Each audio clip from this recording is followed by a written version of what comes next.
গোলাপ আমাদের সকলেরই পছন্দের একটি ফুল। তো আজ এই কাগজের গোলাপগুলি বানাবো। এর জন্য আমার এখানে একটি গোল মতো কাগজের টুকরো লাগবে। আমি এখানে হলুদ রং নিয়ে নিয়েছি। আর এবার এটাকে আমি যেভাবে দেখাচ্ছি ঠিক সেভাবে একটু বাঁকা বাঁকা করে কাটতে হবে।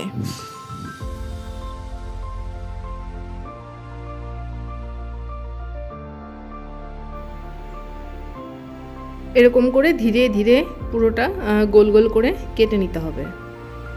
নমস্কার বন্ধুরা, আমি অর্পণা, আর আপনাদের সবাইকে আমার এই চ্যানেলে স্বাগত। আমার এই চ্যানেলে নতুন হলে চ্যানেলটিকে সাবস্ক্রাইব করে দেবেন, ভিডিওটি যদি ভালো লাগে লাইক করে দেবেন।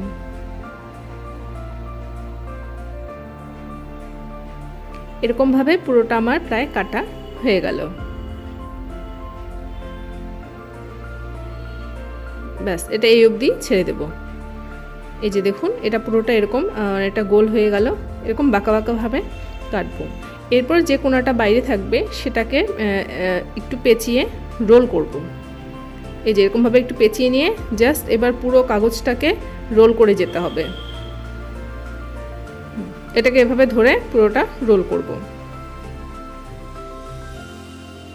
আপনারাও বাড়িতে বানিয়ে দেখতে পারেন, ভীষণ সুন্দর হয় এই ছোট ছোট গোলাপগুলো। আর বানানো একদম সোজা।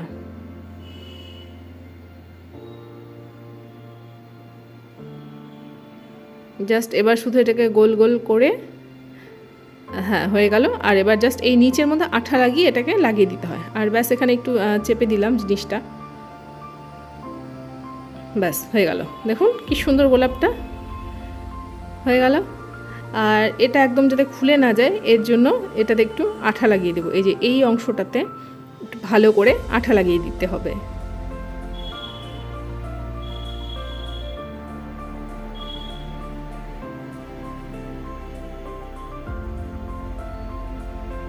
ব্যাস, এবার এটা একটু শুকিয়ে গেলেই একদম শক্ত হয়ে যাবে আর খুলে যাবে না। তো এই যে আমার এই সুন্দর গোলাপটা একদম রেডি হয়ে গেল। আশা করি ভিডিওটা আপনাদের সকলের খুব ভালো লাগবে। ভালো লাগলে অবশ্যই লাইক করবেন, কমেন্ট করবেন, শেয়ার করে দেবেন। আর চ্যানেলে নতুন হলে চ্যানেলটিকে সাবস্ক্রাইব করে দেবেন। সকলে খুব ভালো থাকবেন। দেখা হবে পরের কোনো ভিডিওতে। ধন্যবাদ।